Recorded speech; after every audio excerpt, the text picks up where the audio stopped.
Hello friends, today we are going to discuss about some of the important techniques used in genetic engineering. Construction of gene libraries. Construction of gene libraries.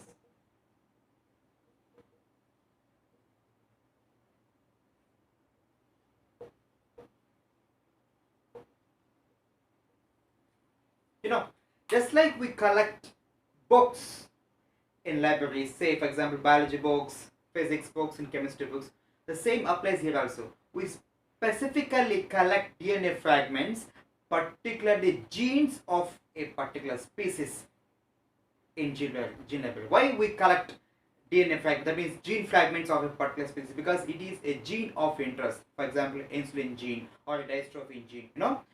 These genes have a greater therapeutic value, and some of the genes have industrial value. So based on both commercial and therapeutic value, we specifically collect gene fragments, so-called DNA fragments of the same something from a particular species, in the form of a library called gene library. Say how it works. For example, the basic pattern involves first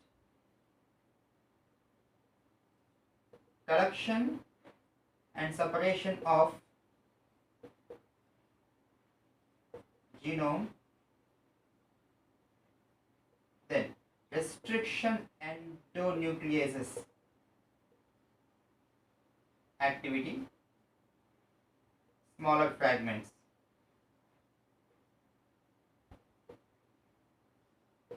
Then identification of vector, say plasmid, that leads to a recombined vector, say plasmid here, allowing for cloning, then specific identification of clone.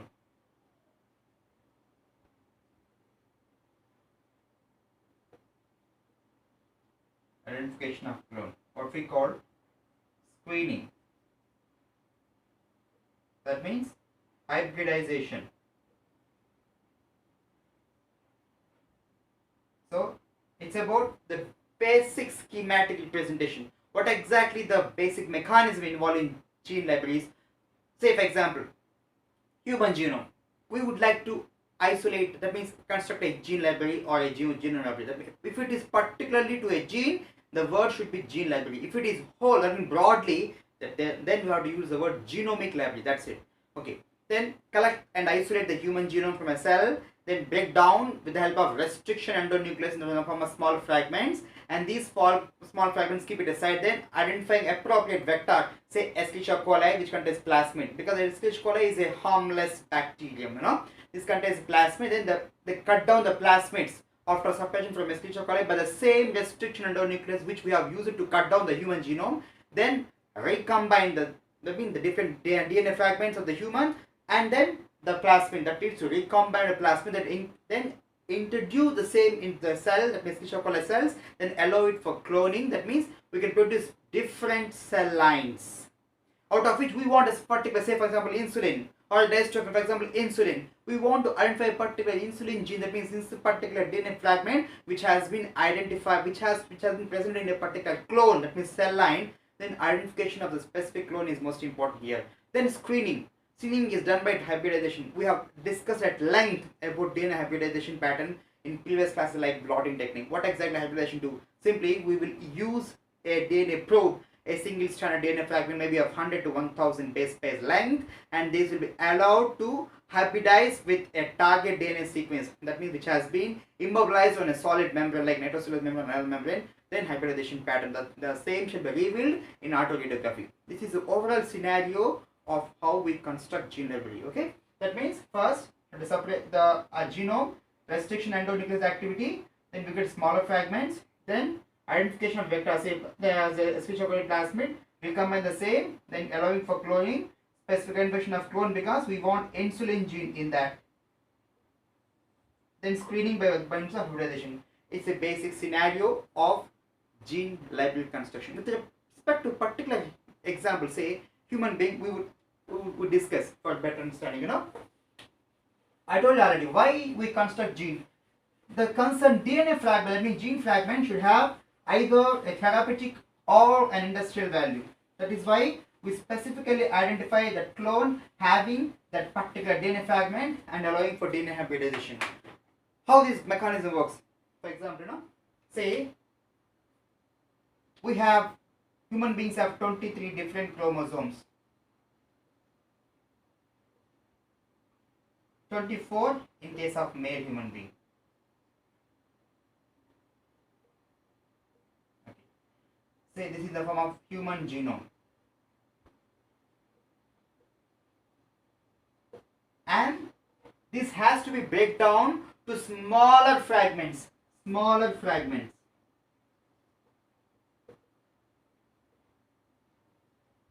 Each with 4 kb, that means 4000 base pairs. We knew that there is a general rule, 1000 base pairs equal to 1 kilo base pair, 1000 kilo base pair is equal to 1 mega base pair, 1000 mega base pair equal to 1 giga base pair. It's about basic, okay? And these smaller fragments is of 4 kb. Say apply same here. Say each human chromosome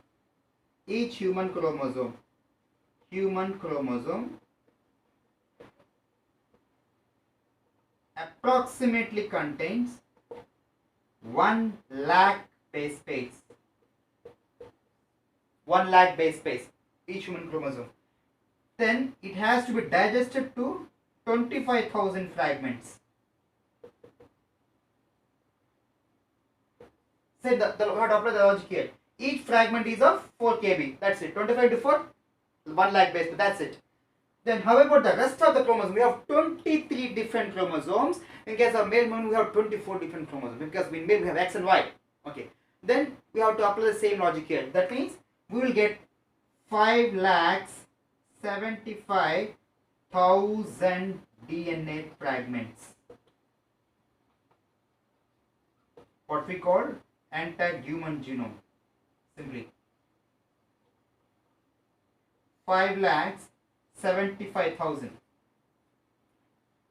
That means, say, one chromosome, approximately 1 lakh base pairs, digest to get 25,000 DNA fragments, and we apply the same to the rest of the chromosomes, you will get 5,75,000 DNA fragments. And most importantly, you want insulin gene. Out of this 5,75,000 DNA fragments, particularly our gene of interest is insulin. Some people may have it as some other gene. Okay, insulin gene we won't like to identify. How? This is a quite laborious and complicated process. In the discussion we have elaborated regarding the basic technique. Simply after we get the DNA fragments, we have to select the appropriate vector, say Escherichia coli with plasmid, then break down the plasmid with restriction endonuclease, which are used the same for human genome digestion. Then you include that means incorporation of these DNA fragments into the plasmids. That means then recombination of plasmid, which is about basic knowledge, okay? Then including the cells, that means E. coli cells, allow it for cloning, that means duplication. You will get lots of cell lines, because the most important point is each Escherichia coli have a different fragment. This is very important. Each Escherichia coli have a different fragment. Combination of different cells of Escherichia coli, that means different clones of Escherichia coli together, is nothing but human genome library. Okay, I will illustrate with the help of a diagram, okay, for better understanding this. For now, that means to have the combined leaf, that means we have to include all the clones of Escherichia coli for construction of a human genome library. Then for gene library, that means we want insulin, we have to identify a specific clone, that means cell line containing the DNA fragment. Then you have to characterize, that means identify, isolate, characterize. It's simply called screening. How we do this? The screening is nothing but the hybridization. That means, say we have discussed DNA hybridization means we have flow with label, so either radioactive label to say for P32 or non-radioactive label. Then allow it for deeper hybridization because it's specifically complementarity based pairing with the target DNA which has been immobilized in the surface. Then to auto-radioactive we identify the specific DNA fragment sequence. That means sequencing of the target DNA has been achieved. This is how the issue ends. Okay. With respect to a diagrammatic illustration, we will discuss for better understanding how we construct a genome, human genome library by using of Escherichia coli plasmids.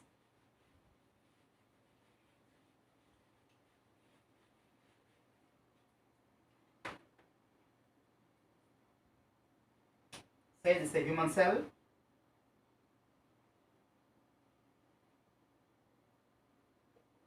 Okay. You isolate the human cell DNA, the human cell, then subject the same to restriction endonucleases. Restriction endonucleases. You will get smaller fragments. You will get just like in previous we have applied 5,75,000 different DNA fragments coming out of 23 different chromosomes. Okay, that means 5,75,000, and each contains of 4 kilo base. That means 4,000 base pairs. This is very important. Okay, we've got smaller fragments. Smaller fragments. Then pick up identification and picking up vector. Say Escherichia coli. This is because why? It's a non-pathogen. That's the basic logic. Okay. Then these are plasmids.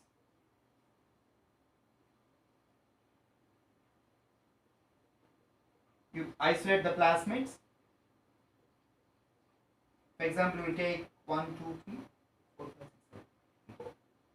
For understanding, we give numbering for understanding how this works. Okay. This is the fact number 1, 2, 3, 4, 5, 6, 7. There are 7 DNA fragments. Then there is appropriate plasmids we have.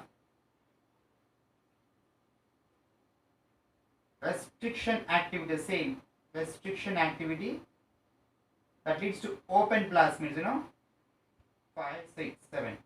These are called open plasmids. Recombine the same that leads to recombinant plasmids. Here we get different plasmids because it each contains different DNA fragment. Now this is very vital already. Each Escherichia coli contains different DNA fragment. That is why the human, what we call human genome. This is 1, 2, 3, 4, 5, 6, and 7. Recombined plasmids, what we call. Then introduce in E. coli cells. Say is 1. I told you already. Each E. coli contains different DNA fragments. Say for understanding, we'll take the example like this.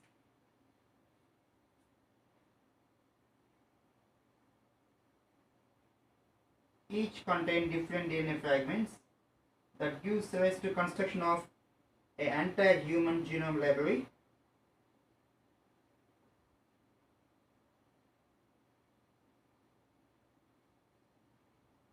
Say we number. So this is 1. This is correspond to the recombinant library. Okay, 1.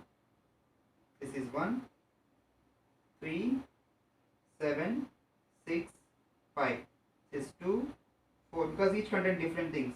1. This is 7. This is 5. This is 6. This is 4. This is 3. This is 2. This is 1. This is 7.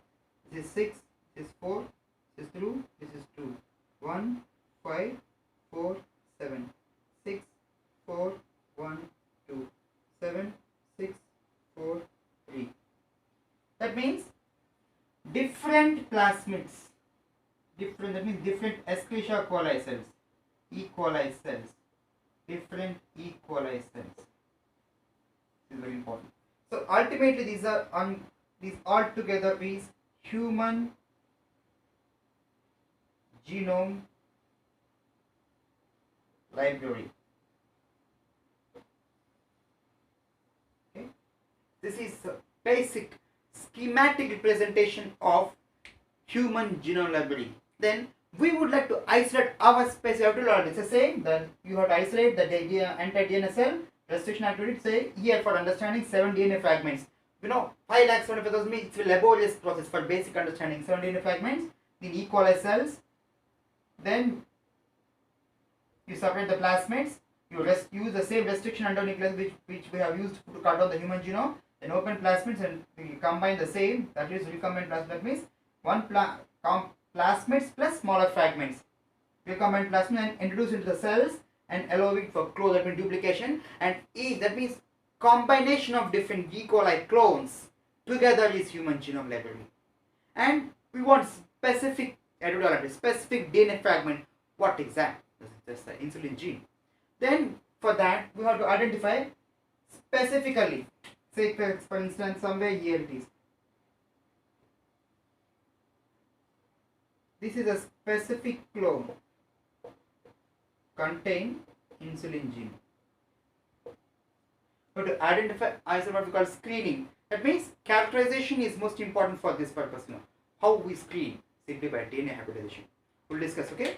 This is how the issue with regard to human genome construction, human genome library construction. Since these act as libraries, they are otherwise called gene banks, because conveniently based on this logic, Then how the DNA hybridization works?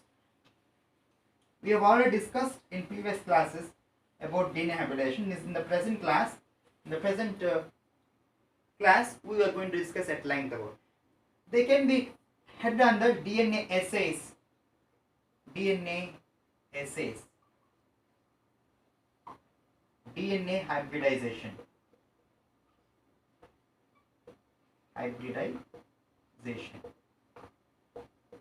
How this works? For example, we want to sequence a particular DNA, what we call target DNA.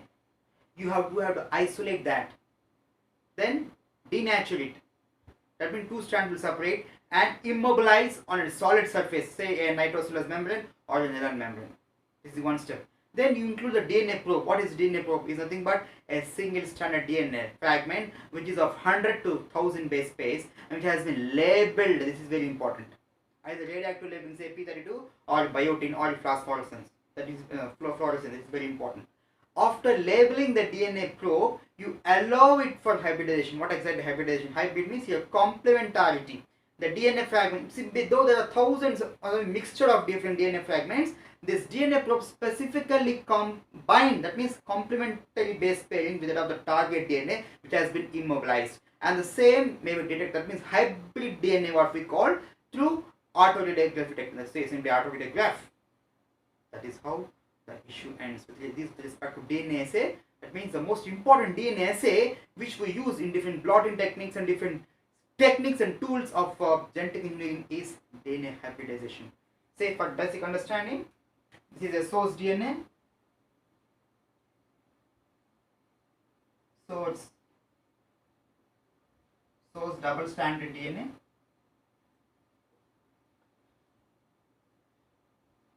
We have denaturation and membrane bounding.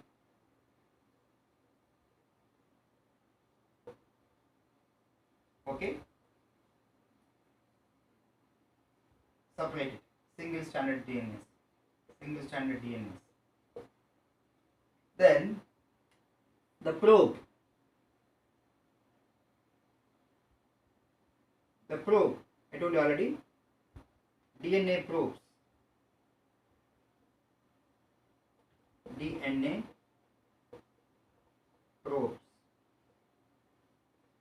Then it will be like this.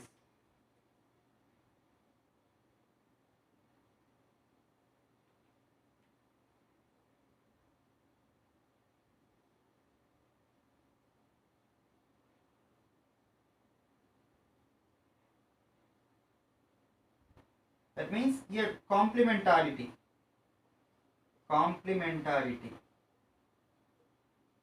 This is label. This is hybrid DNA. Much specifically, say for instance, this is we will elaborate this. say this is the target DNA, we would like to sequence this ATCGTAG. Okay, this is the target DNA. We would like to sequence this. How? Simply by complementary matching. Here, most important point, 80% matching should be there between the target DNA and the DNA probe to establish a stable DNA hybrid. Otherwise, it won't happen. No, this is the target DNA. Then this is the DNA probe. This has been labeled, okay, and it has opposite sequences. Say the T, A, G, C, A, T, C. The DNA probe. Allow it there. Then you will get the final strand. Final sequence TAG. Okay, the same here. T A G C A T C.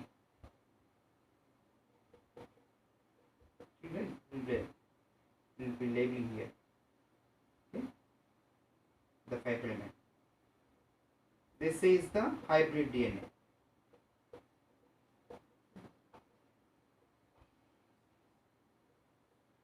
This is how the issuance with regard to DNA hybridization.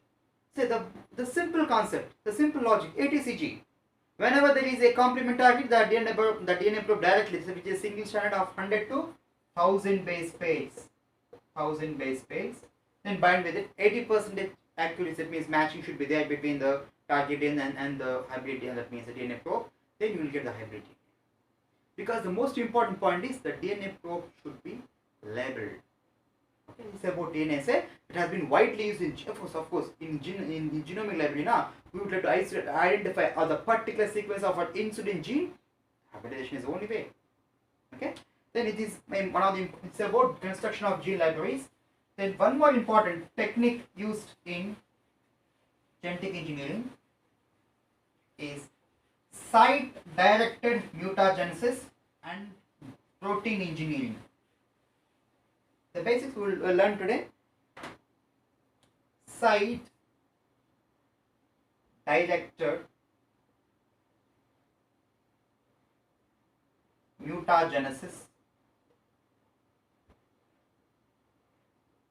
and protein engineering.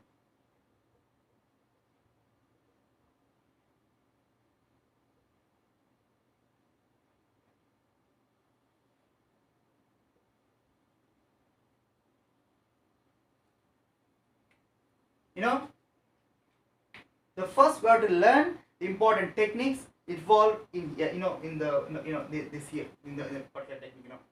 How? Say site directed means specific. Mutagenesis means change. What exactly site directed? That is specific in change. Say for example, we have a DNA. And there is a gene. The gene leads to a product. So it's about transcription, translation, and this protein may have a different biochemical function or a morphology, what we call physical or a physiological character.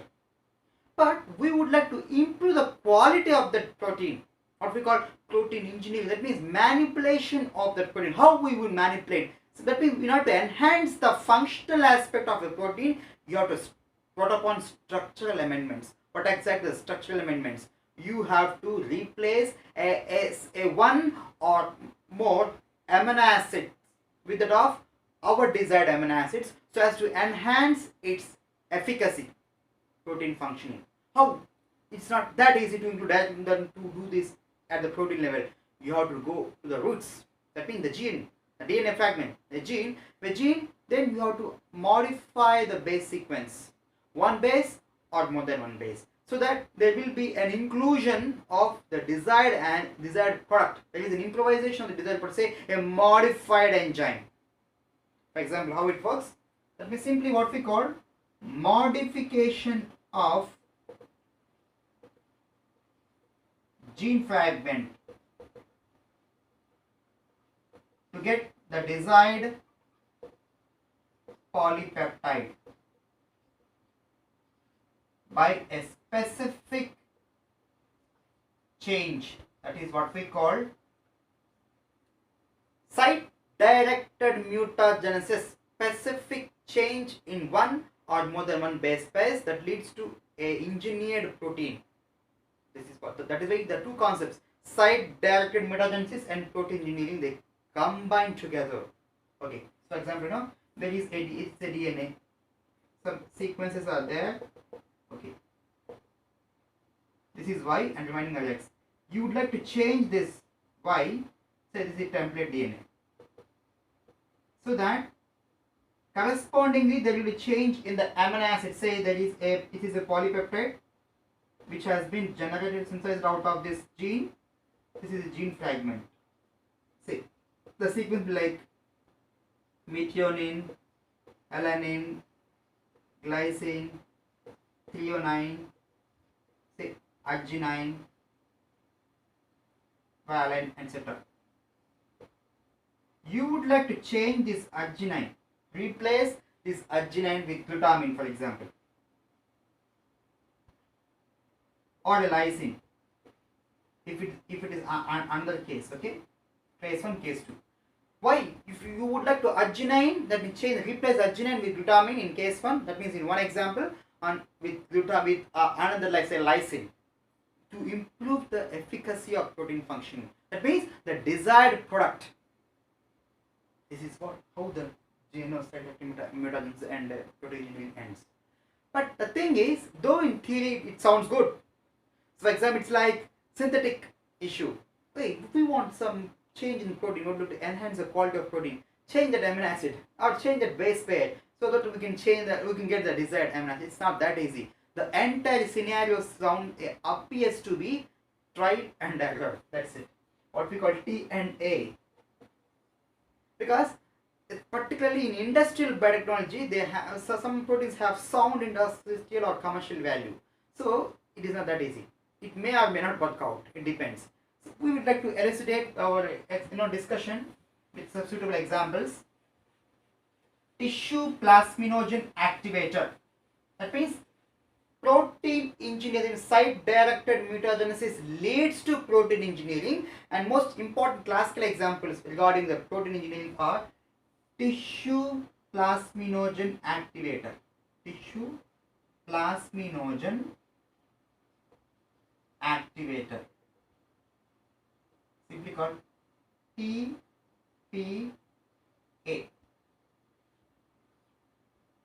This prevents clots.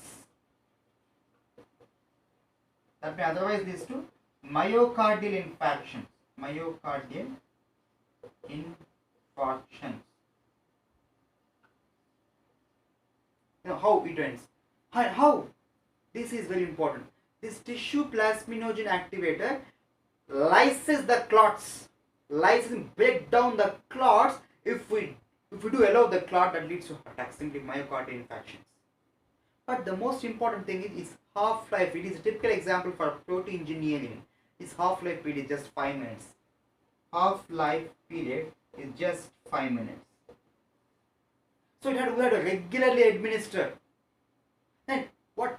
There is alternate route. I told you already. We have to replace one amino acid with the desired amino acid. Here at 120th position, say 50 and 120. Okay, at last. Okay. At 120th position, there is arginine, sorry, asparagine. Asparagine. At 120th position. Replace the asparagine with glutamine. This is very important. Just one single amino acid replacement. That's it. That means replacement of asparagine at the 120th amino acid with that of glutamine will improve the half-life period. It will improve the quality. I told you already. To get evolution is nothing. The basic raw material for evolution is mutation. When the intensity, the quantum of mutation is just one base pair. The same applies to sickle cell anemia. The glutamic acid replaced by valine, that's it. At 6th base position in the beta gene, just one single chain. that the valine, that means transversion mutation T to A, the glutamic acid has been replaced by valine and these two sequences amine. That means the detrimental consequences because of one base pair mismatch, one base pair change mutation. The same concept apply here. At 120th position, you replace asparagine with glutamine. Why we want glutamine, not other amino acid? Because it is less liable to glycosylation. Less liable to glycosylation. Glycosylation. What is glycosylation? It's a basic knowledge, you know. Say carbohydrate, they are glycosyl donors. These glycosyls with respect to carbohydrate, and they are the glycosyl donor. They attach to hydroxyl group or other functional group of other biomolecule. Asparagine is is highly liable to glycosylation, but it is less. Glutamine is less. That is why to improve the efficacy of the enzymatic activity, that means the protein activity, we would like to replace the asparagine with that of glutamine. Then another example, hylidine. Another example, hylidine, the name it implied, from leech. It's a basic issue, hylidine.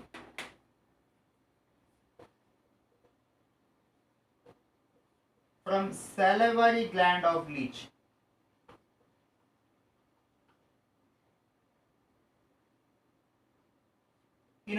It's an anticoagulant. That means it inhibits thrombin. It's about blood clotting factors issue. So simply, I'm not going to the deep. Simply, it's an anticoagulant, and it particularly inhibits. How it acts as anticoagulant? It particularly inhibits the thrombin. At 40th position, the asparagine amino acid, replaced by lysine.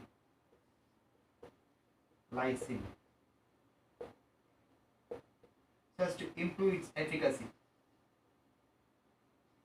That means the same in case of, just like in case of tissue plasminogen activator in hylidine as well. Just at 40th position, the asparagine amino acid has been replaced by lysine. That's it. And this replaced lysine enhances the efficacy of the hylidine as an anticoagulant, because it has huge potential, a potential role in different issues, So these are the two typical examples, the tissue plasminogen activator TPA and hylidine as best example for protein engineering. So it's about today's concept. That means we have learned about gene libraries construction and the protein engineering, site dietary mutagenesis and protein engineering, along with DNA hybridization as important DNA assay. Along with my classes, lectures, you have to consolidate your knowledge with standard book, a reference book with a basic book. Then you can effectively prepare the CS exams. I hope my lecture will boost up your learning capacity. Thanks for watching.